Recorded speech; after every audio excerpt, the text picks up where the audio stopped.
Libro de los Jueces, capítulo 4, versículos 1 a 10.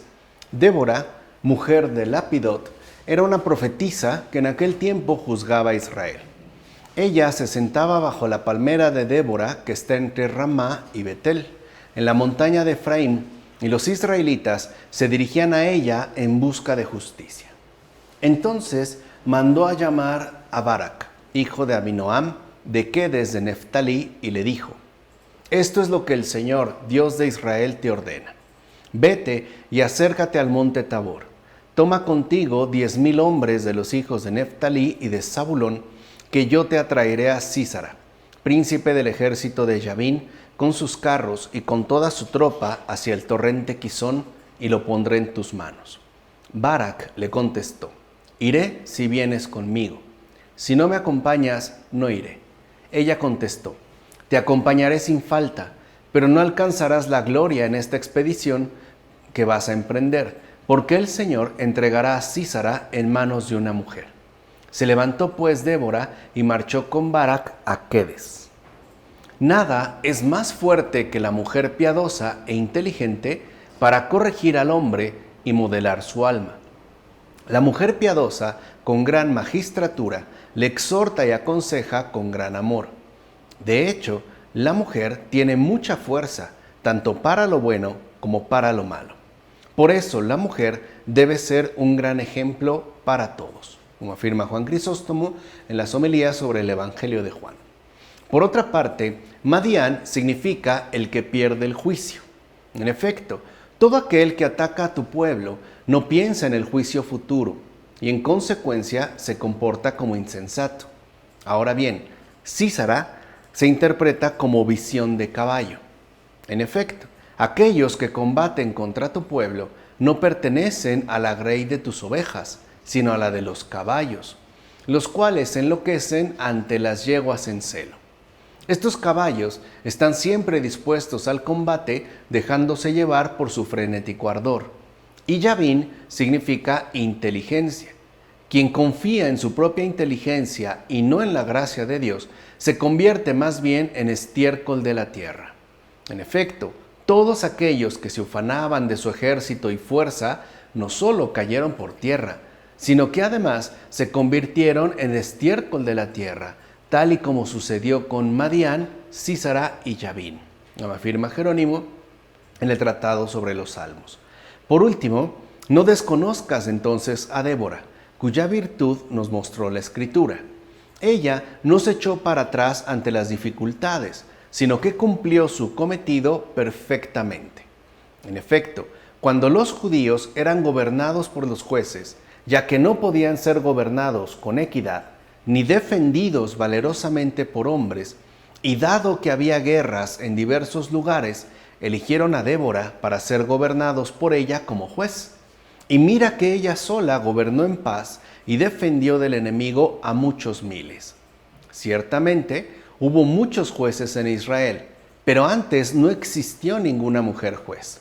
Hubo muchos jueces después de Josué, pero ninguno fue profeta.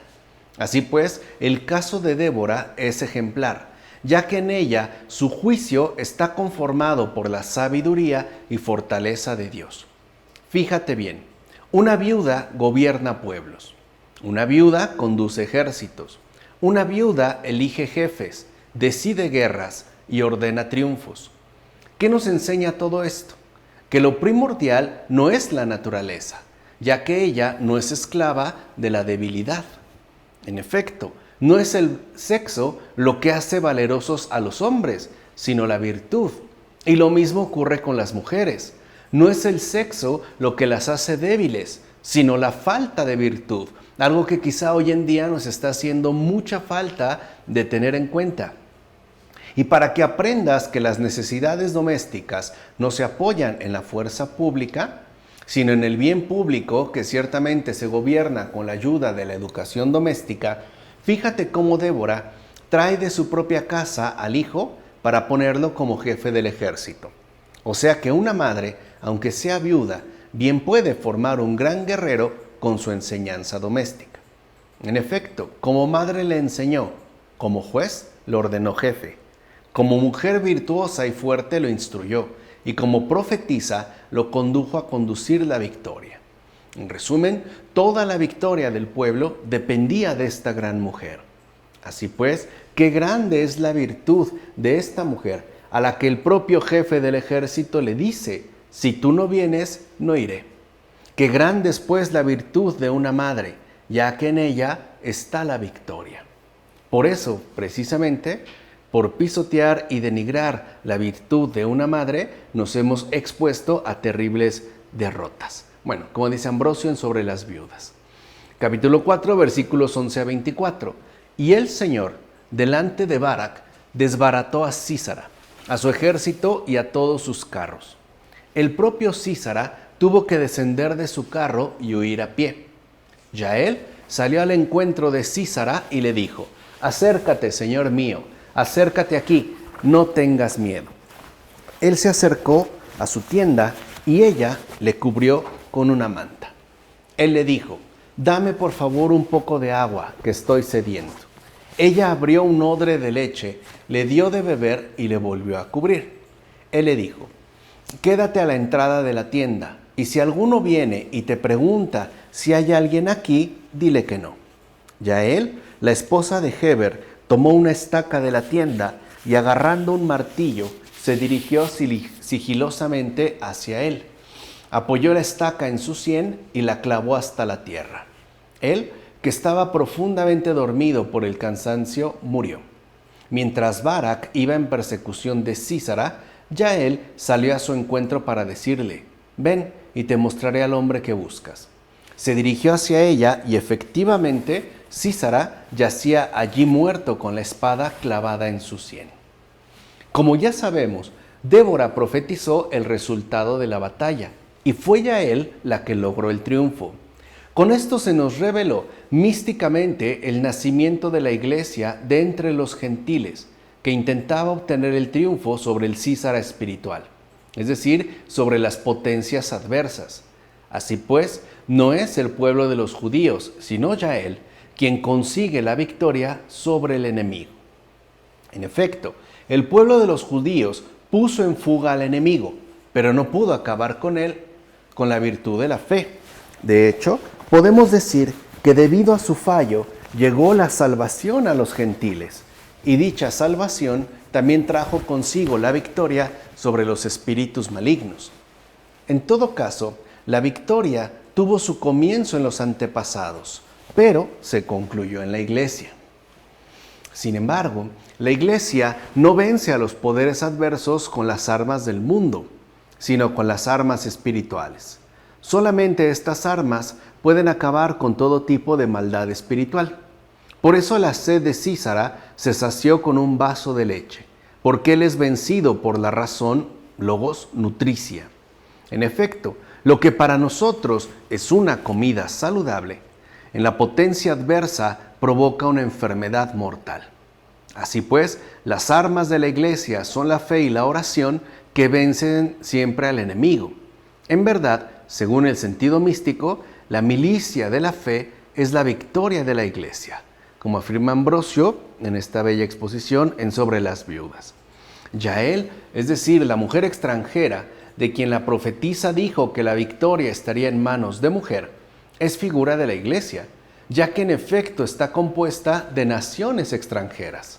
De hecho, el nombre de Yael significa ascensión, porque no hay realmente otra ascensión por la que se pueda subir al cielo que no sea la de la iglesia de Dios.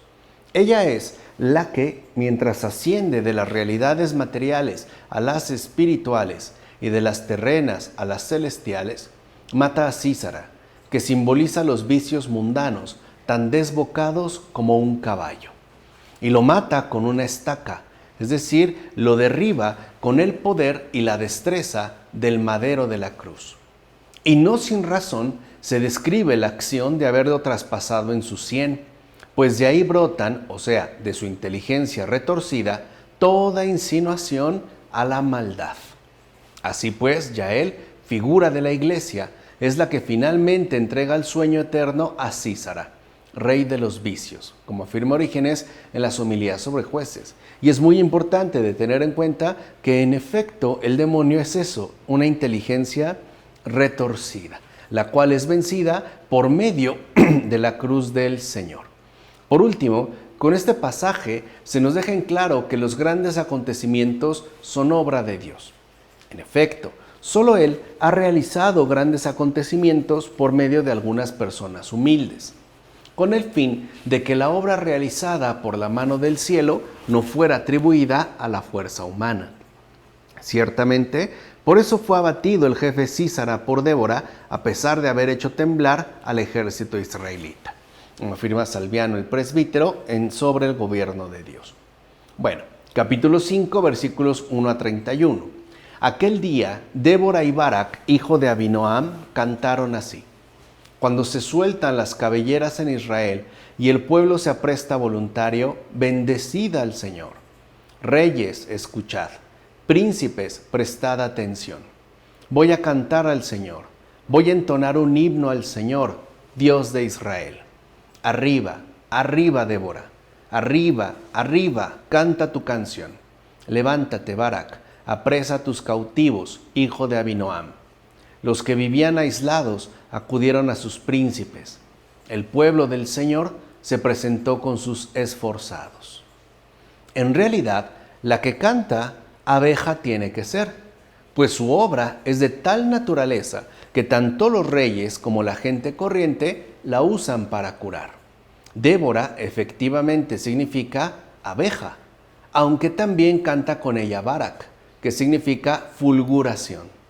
Y este cántico preludia y festeja ya la victoria, es decir, la consumación de lo perfecto. ¿Y qué es la consumación de lo perfecto? El Señor Jesucristo. Como dice Orígenes en los comentarios al Cantar de los Cantares. Además, fíjate bien que aquí se llama reyes a aquellos que son convocados a oír la palabra de Dios. Así pues, alégrate, pueblo de Dios, cuando escuchas cómo se menciona el título de tu nobleza. Sois por tanto reyes, ya que Cristo es nuestro Señor, Rey de reyes y Señor de los señores, como se afirma en la primera carta a Timoteo. Pero así como os alegráis con el título de vuestra nobleza, así también es necesario que sepáis cómo debe orar cada uno de vosotros para llegar a ser rey en verdad.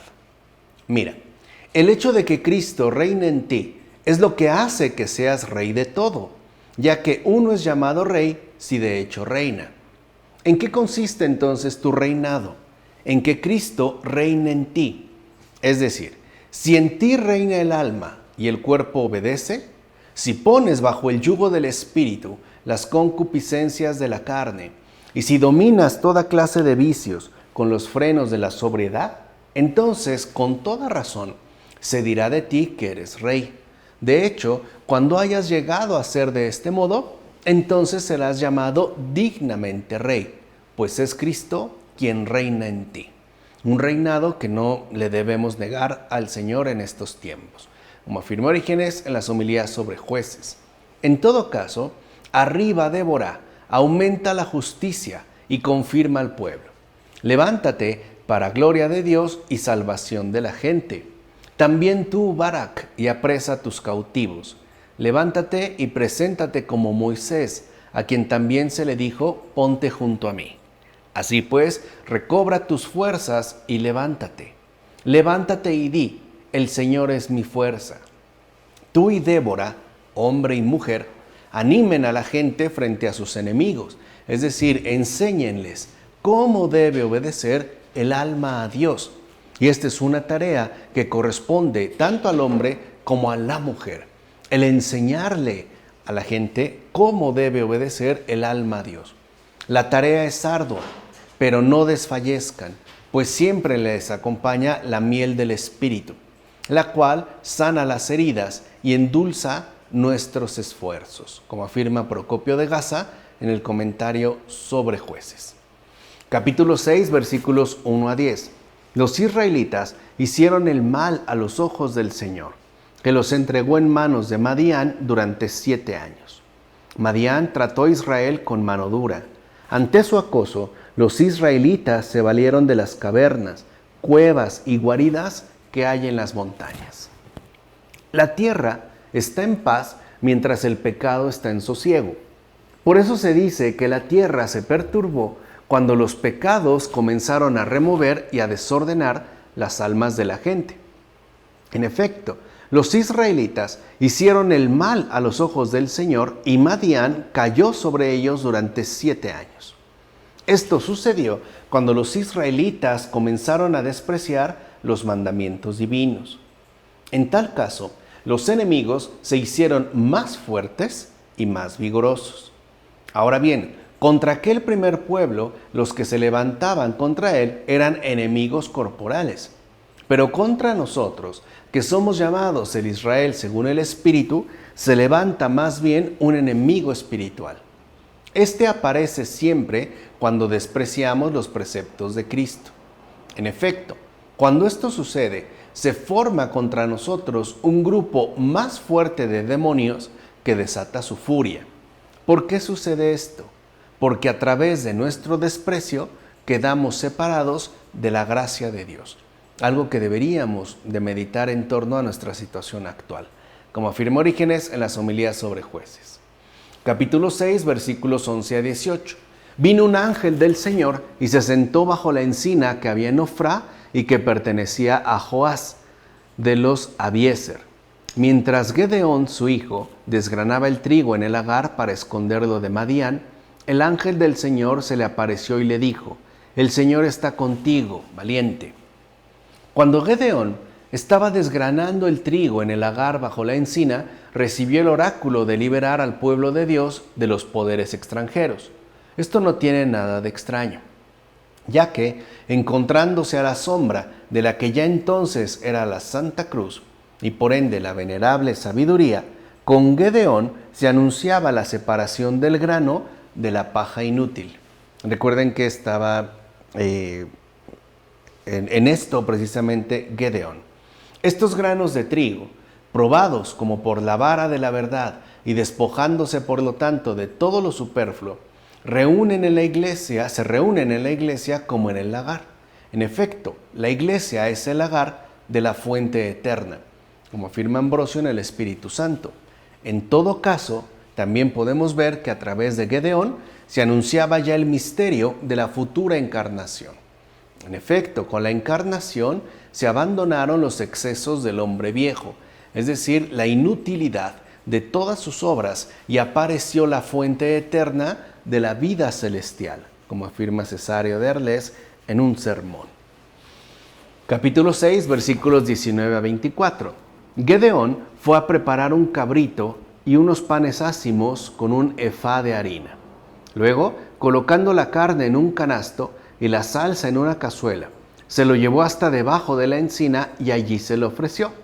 El ángel de Dios le dijo: Toma la carne y los panes ácimos, déjalo sobre esa roca y derrama la salsa por encima. Él así lo hizo. El ángel del Señor alargó el extremo del cayado que tenía en su mano, tocó la carne y los panes ácimos, y salió de la roca un fuego que consumió la carne y los panes. Luego el ángel del Señor se retiró de su presencia. Parece que con esta señal se declara que aquella piedra prefiguraba tipológicamente el cuerpo de Cristo, ya que está escrito: bebían de la piedra que los seguía y la piedra era Cristo, en la primera carta a los Corintios. Esto no se refiere a su divinidad, sino a su carne, que con el perenne río de su sangre ha inundado los corazones de los pueblos sedientos. Así pues, ya entonces se dio a conocer en el misterio que el Señor Jesús crucificado destruiría en su carne los pecados del mundo entero, y no solo los pecados de las obras, sino también las pasiones del corazón. En efecto, la carne del cabrito se refiere a la culpa de las obras, mientras que la salsa hace referencia a la seducción de las pasiones.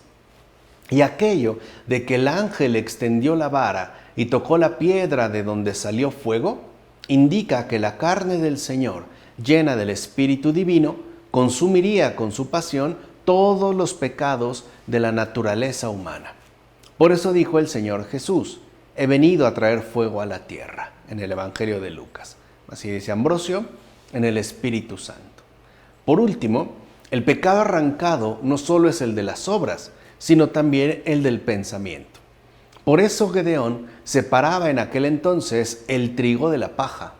En efecto, ¿qué significa golpear el trigo con una vara, sino separar con la rectitud del juicio los granos de las virtudes de las pajas de los vicios? Todos, pues, necesitamos de tal purificación. Ciertamente, ponemos la carne sobre la roca cuando afligimos nuestro cuerpo a imitación de Cristo, y vierte por encima la salsa, quien al convertirse a Cristo, aparta de sí cualquier mal pensamiento. Pero todo esto necesita del auxilio divino, y por eso se menciona la presencia del ángel. De hecho, Dios jamás nos abandona en nuestros buenos propósitos. Finalmente, de la roca sale fuego y consume la carne y la salsa, porque el Espíritu, exhalado por el Redentor, incendia nuestro corazón con tal llama de santidad que ciertamente consume todo lo que hay en él de ilícito, tanto en obras como en pensamientos, como afirma Gregorio Magno en los libros morales. Vemos pues la claridad, la puntualidad y la pertinencia que los padres de la Iglesia nos transmiten y que ojalá nosotros sepamos aprovechar. Capítulo 6, versículos 25 a 32. Aquella noche el Señor le dijo: toma el buey que tiene tu padre y un segundo buey de 7 años y destruye el altar a Baal que pertenece a tu padre. Corta el tronco sagrado que hay junto a él y construye como es debido un altar al Señor tu Dios en la cima de este peñasco. Después toma el segundo buey y ofrécelo en holocausto sobre la madera del tronco cortado. Gedeón tomó 10 hombres de entre sus criados e hizo lo que el Señor le había mandado. Pero como temía a su familia y a los habitantes de la ciudad, no lo hizo de día, sino por la noche. Mira, con este pasaje se anuncia ya la abolición de todos los sacrificios, ya que únicamente se habría de ofrecer a Dios el sacrificio de la pasión del Señor para redención del pueblo. El Señor Jesús es justamente la víctima ofrecida en la madera del tronco cortado. Es decir, el crucificado es precisamente el único sacrificio ofrecido a Dios que quita todos los pecados. En efecto, solo Jesús es el sacrificio por los pecados, la única ofrenda voluntaria y, por supuesto, la única víctima inmaculada, como afirma Ambrosio en el Espíritu Santo. Algo que también tendríamos que meditar a fondo en torno a los sacrificios, qué es realmente lo que se ofrece, o por el contrario, qué es aquello que Dios mismo ha ofrecido en carne propia, en términos efectivamente de sacrificio, en tanto única ofrenda voluntaria y evidentemente también en tanto única víctima inmaculada.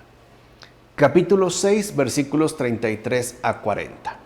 Gedeón dijo a Dios: si tal como has prometido, te vas a servir de mí para salvar a Israel, mira, voy a poner un vellocino de lana en la era. Si el rocío cae solo sobre el vellocino y toda la tierra queda seca, sabré que te vas a servir de mí para salvar a Israel, tal como lo has prometido. Así fue. Cuando se levantó al día siguiente, escurrió el vellocino y llenó un cuenco de agua con el rocío que extrajo de él. Gedeón dijo de nuevo a Dios: no te enfades conmigo si te hablo una vez más para probarte. Haz el favor de que esta vez solo el vellocino permanezca seco, mientras que el rocío caiga en toda la tierra. Así lo hizo el Señor aquella noche. Solo el vellocino permaneció seco, mientras que el rocío había caído sobre toda la tierra. Quizá alguien pueda comentar si no parece ser un incrédulo quien, informado por las repetidas señales, todavía pedía más. Pero ¿cómo puede tratarse de un indeciso quien precisamente anunciaba los misterios de Dios? En efecto, Gedeón no era ni indeciso ni incrédulo, sino previsor para que nosotros no dudáramos. ¿O acaso no es verdad que su oración obtenía su efecto? ¿De dónde se habría sentido seguro para emprender la batalla, sino de las respuestas recibidas? El rocío recibido era pues la palabra de Dios que desciende a la tierra, como afirma Ambrosio en el Espíritu Santo. y no fue sin motivo que Gedeón pusiera el vellocino en la era, ya que allí es donde se da la recolección del trigo. Y ya que la mies es abundante, pero los obreros son pocos, como afirma el Señor en el Evangelio de Mateo, con este gesto se anunciaba la fe en el Señor, la cual habría de ser fecundada con la mies de las virtudes, como dice también Ambrosio. Además, tampoco fue casual que Gedeón exprimiera el vellocino y que su rocío lo echara en un barreño hasta llenarlo de agua. Pero no fue él quien lavó los pies de nadie con aquel rocío, ya que esta prerrogativa le estaba reservada al único capaz de poder limpiar la suciedad de todos. En efecto, solo al Hijo de Dios le correspondía tal reivindicación. Así pues, los pueblos gentiles eran vencidos porque lo que había en ellos era todavía sequedad. E Israel venció porque el rocío aún permanecía en el vellocino.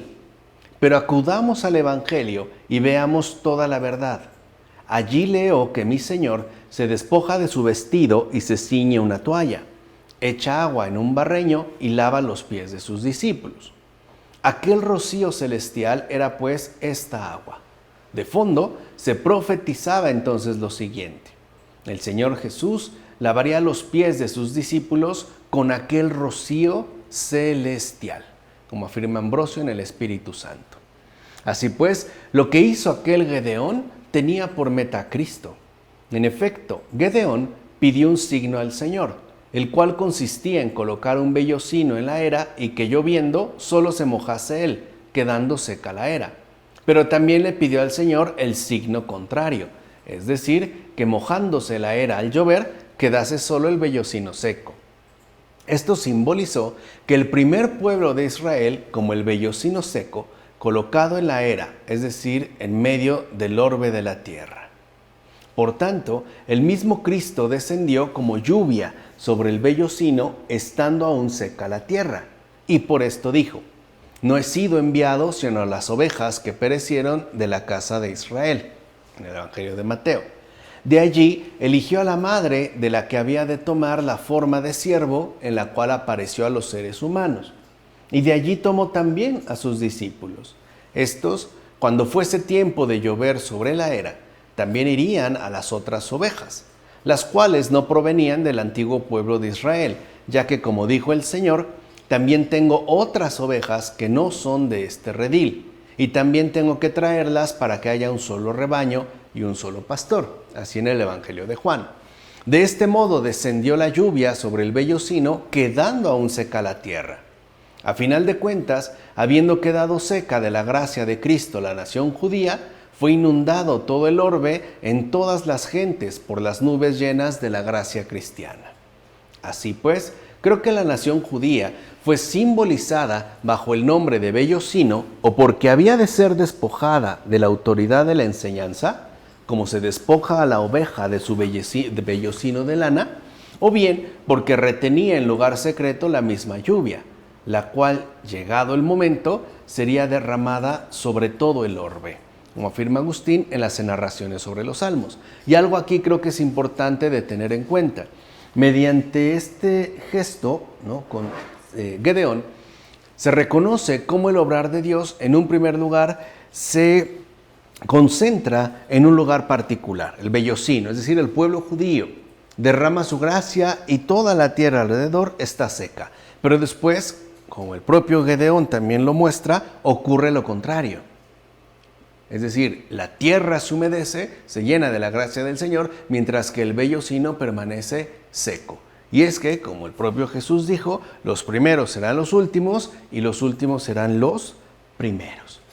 Ciertamente, el rocío en el vellocino era la fe en Judea, porque la palabra de Dios desciende como el rocío. Por eso, cuando todo el orbe se agostaba con el calor inútil de la superstición de los gentiles, entonces tenía lugar el rocío celestial de la aparición en el vellocino, es decir, en Judea. No obstante, aquellas ovejas negaron la fuente de agua viva, y por tanto, el rocío de la fe se secó en los corazones de los judíos. Entonces, como se muestra a través de Gedeón, la fuente divina cambió su curso hacia el corazón de los gentiles. En consecuencia, ahora el orbe entero resume el rocío de la fe, pero los judíos perdieron a sus profetas y consejeros. Por eso no es extraño que los judíos sufran la sequía de la infidelidad, ya que fueron privados de la abundancia de lluvia profética por el mismo Señor Dios. En efecto, esta es la lluvia que anunciaba la Sagrada Escritura, la cual iba a regar el orbe entero con el rocío del Espíritu Divino al venir el Salvador, Señor nuestro. Pues bien, ya ha venido el rocío y también ha caído la lluvia, pues vino el Señor Jesús trayendo consigo un aguacero celestial. En consecuencia, los que antes estábamos sedientos, bebemos ahora el Espíritu Divino a raudales, como dice Cesáreo de Arles en un sermón. Así pues, la verdad de Dios es Cristo, y la verdad del Señor se eleva hasta las nubes. Nubes son los apóstoles y los profetas. Fue a ellos a quienes Él ordenó que no derramaran lluvia sobre Israel. Es esto precisamente lo que narra el libro de los Jueces. En efecto, el vellocino se secó y la lluvia discurrió por toda la tierra.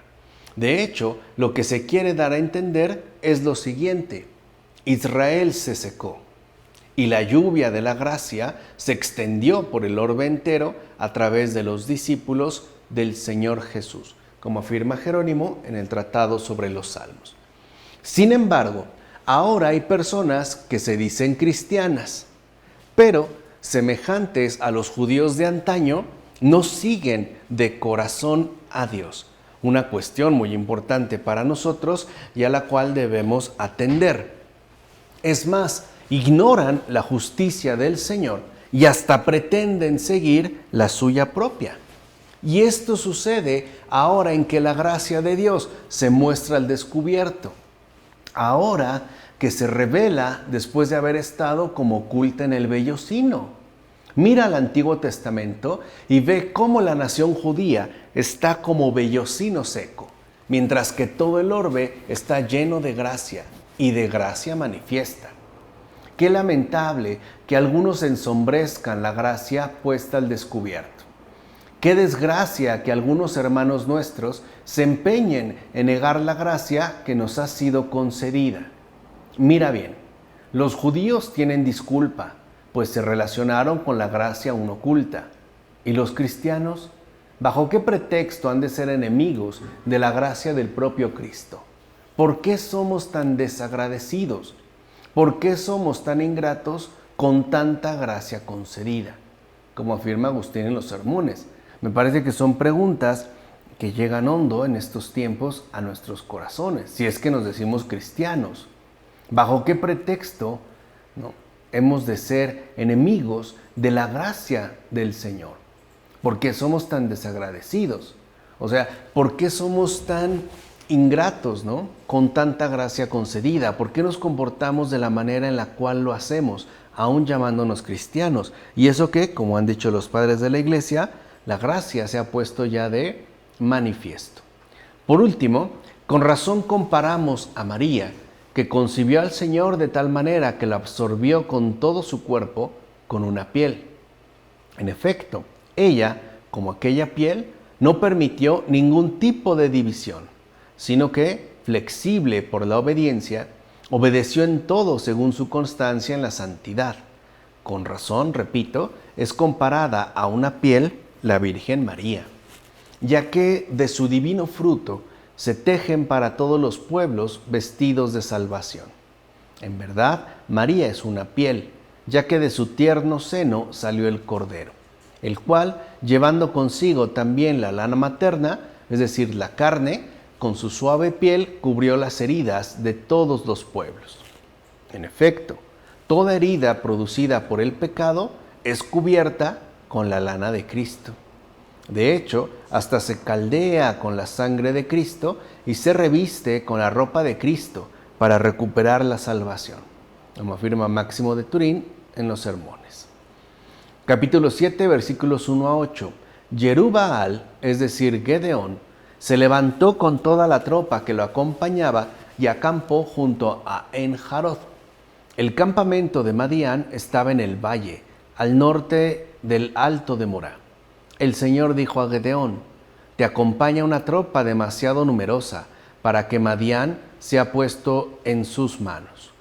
No vaya a ser que Israel se gloríe frente a mí diciendo: me he salvado con mis propias fuerzas.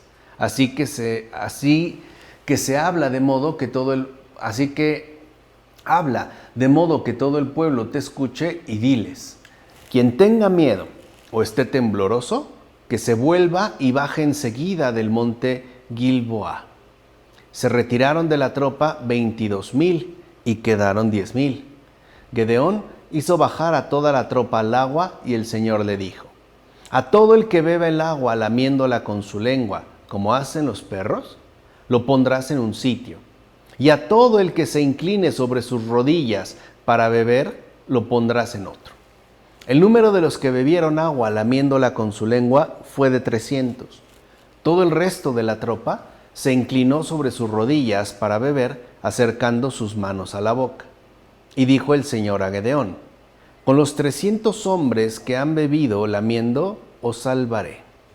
Y pondré a Madián en tus manos.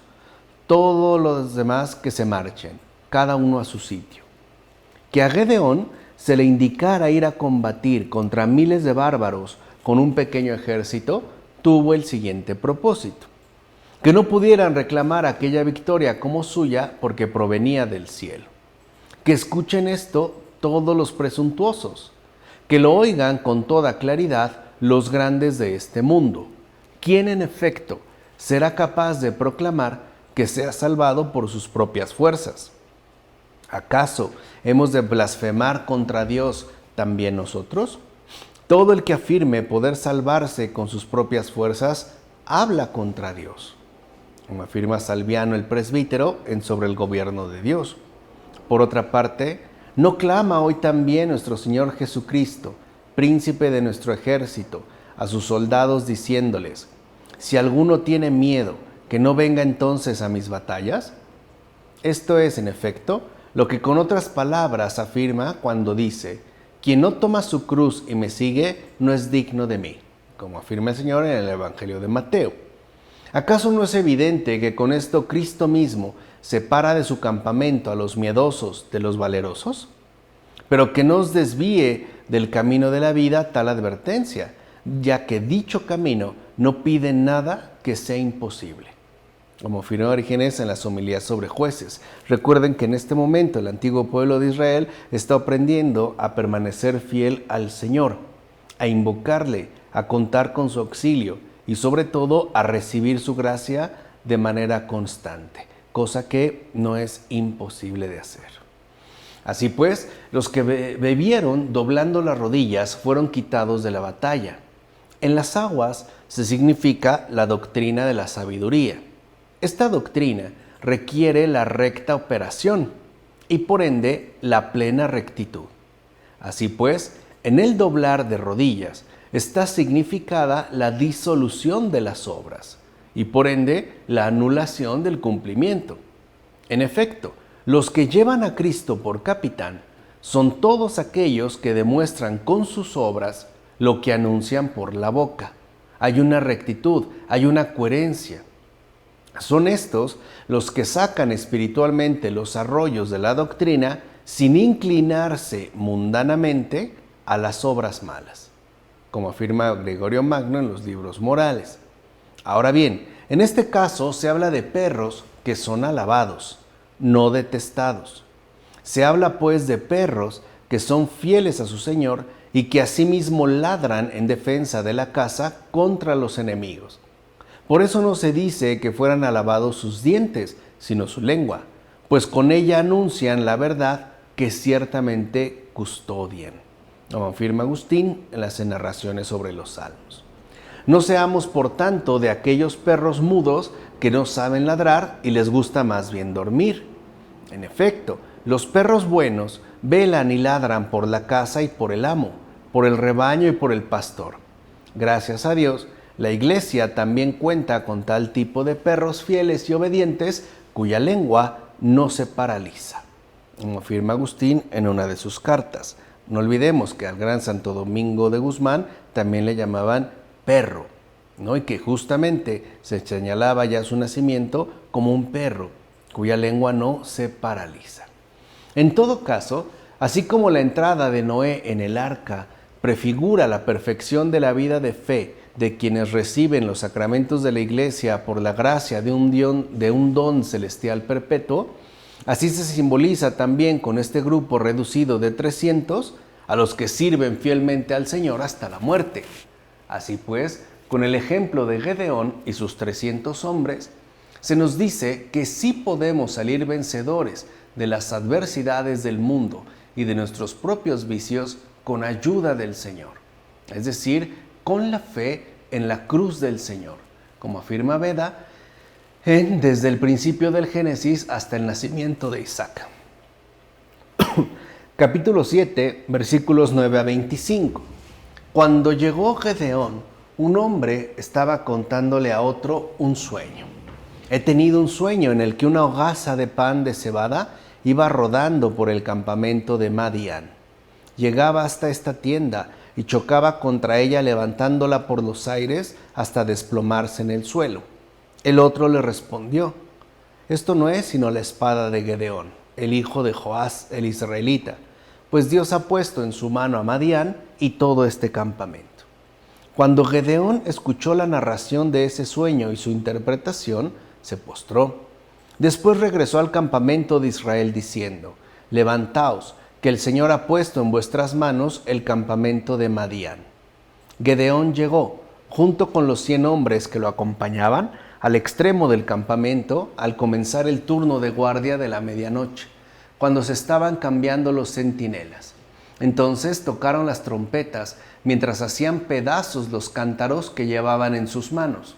Los 3 grupos tocaron las trompetas, rompieron los cántaros y sostuvieron con su mano izquierda las antorchas a la vez que tocaban las trompetas con la derecha y gritaron: la espada del Señor y de Gedeón. Cada uno de ellos permanecía inmóvil en su sitio alrededor del campamento. La gente del campamento huía gritando y dando grandes alaridos. Apresaron a 2 príncipes madianitas, a Oreb y Zeeb. Mataron a Oreb en roca de Oreb y a Zeeb en lagar de Zeeb. Persiguieron a los madianitas y trajeron a Gedeón las cabezas de Oreb y Zeeb desde el vado del Jordán. Esta batalla contra los madianitas, como mencionó el profeta Isaías, es una comparación con el advenimiento del Señor. Conviene entonces considerar cuál es la causa por la que este profeta compara la victoria de tal batalla con la que nuestro Redentor lanzó en su venida. Mira, Gedeón fue figura del advenimiento del Señor contra el antiguo enemigo. Y no solo profetizó Gedeón a nuestro Redentor en la obra, sino incluso también en el nombre. En efecto, Gedeón es interpretado como el que cerca en el vientre. ¿Qué significa que él cerca en el vientre? Sino que Dios Todopoderoso, por su dispensación piadosa, nos redime y abraza y comprende con su divinidad todas las cosas. Y asimismo con su humanidad se encierra dentro del vientre de la Virgen. En este vientre fue encarnado, no encerrado. En efecto, en él quedaron como cercadas todas las cosas, como dice Gregorio Magno en los libros morales. Ahora bien, que hayan batallado con trompetas significa lo siguiente: el clamor lanzado de los predicadores a pesar de la fragilidad de las tinajas, es decir, de sus propios cuerpos. A tales varones llevó consigo nuestro capitán a la batalla de la predicación, la cual, menospreciada por la salud de los cuerpos, derriba a sus enemigos y vence con la virtud de la paciencia. De hecho, así armados vinieron nuestros mártires, ya que sonaron las trompetas predicando, quebrantaron las tinajas, oponiendo sus cuerpos en su martirio contra las armas de los enemigos, y resplandecieron como lámparas cuando, destruidos sus cuerpos, esclarecieron al mundo con sus milagros. Y gracias a tal esclarecimiento, los enemigos huyeron. En efecto, Los mártires resplandecieron en milagros para derribar con la divina luz a sus enemigos. Estos no resisten a Dios, ya que, al estar como levantados en soberbia, no soportan que sean vencidos por súbditos en plena humildad, como dice Gregorio Magno en los libros morales. Por último, fíjate en esos dos príncipes madianitas que fueron vencidos por Gedeón. Oreb significa madriguera de una culebra y Zeeb, lobo. Estos son los enemigos de Cristo, es decir, los que andan en busca de presas para matar porque están llenos de malicia. Serían símbolos, pues, de estos, como dice Jerónimo. Capítulo 8, versículos 1 a 35, al capítulo 9, versículos 1 a 15. Cuando se lo contaron a Jotam, este fue y se plantó en la cumbre del monte Garizim y les dijo a grandes voces: escuchadme, habitantes de Siquem, y Dios os escuchará. Los árboles fueron a ungir un rey sobre ellos y dijeron al olivo: reina sobre nosotros. Y el olivo les respondió: ¿cómo voy a dejar el aceite por el que me ensalzan los dioses y los hombres para ir a mecerme sobre los árboles? Entonces los árboles se dirigieron a la higuera: ven tú y reina sobre nosotros. Y ésta les contestó: ¿cómo voy a dejar mi dulzura y mi buen fruto para ir a mecerme sobre los árboles? Los árboles se dirigieron entonces a la vid: ven tú y reina sobre nosotros. La vid les respondió: ¿cómo voy a dejar mi mosto, que alegra a los dioses y a los hombres, para ir a mecerme sobre los árboles? Dijeron pues todos los árboles al espino: ven tú y reina sobre nosotros. Y el espino respondió a los árboles: si me ungís de verdad como rey vuestro, venid a cobijaros bajo mi sombra. Pero si no, saldrá un fuego del espino que devorará los cedros del Líbano. Todo esto hay que entenderlo según las almas. En efecto, éstas se llegan a Dios y le piden ser regidas por un gobierno de misericordia y clemencia, lo cual significó la Escritura bajo la figura del olivo. ¿O no es verdad que el aceite sustenta, robustece y alivia? Del mismo modo, las misericordias del Señor nos libran de la muerte, destruyen el pecado y mantienen viva la luz de los corazones. Así pues, ¿no os parece que con este relato se han querido significar las leyes sucesivas dictadas por Dios al ser humano desde Adán hasta Cristo, así como los ardides con que el diablo, por medio de falsas imitaciones, quiere engañarlos? En efecto, la higuera se compara al precepto que dio Dios al ser humano en el paraíso, ¿no? Con su posterior seducción y desnudez. La vid se refiere a lo que Dios ordenó a Noé en tiempos del diluvio, ya que este, embriagado por el vino, fue objeto de las burlas de su hijo Cam. El olivo significa la ley dada por Dios en el desierto a Moisés, porque la gracia profética es óleo santo. Pero el pueblo judío no fue fiel a lo que se le ofrecía. Finalmente, la zarza espinosa no es mal emblema de la ley que se dio a los apóstoles para convertir y salvar al mundo. Por eso también se dieron los 4 evangelios, ya que por 4 veces envió Dios a la humanidad esas 4 leyes cuyos tiempos se distinguen muy claramente por la diversidad de sus frutos. En efecto, la higuera, por su dulzura y exuberancia, nos recuerda las delicias del paraíso en que vivió la humanidad antes de la caída. Por su parte, la vid indica la mudanza de sentimientos que experimentaron los seres humanos al pasar de la angustia a la alegría.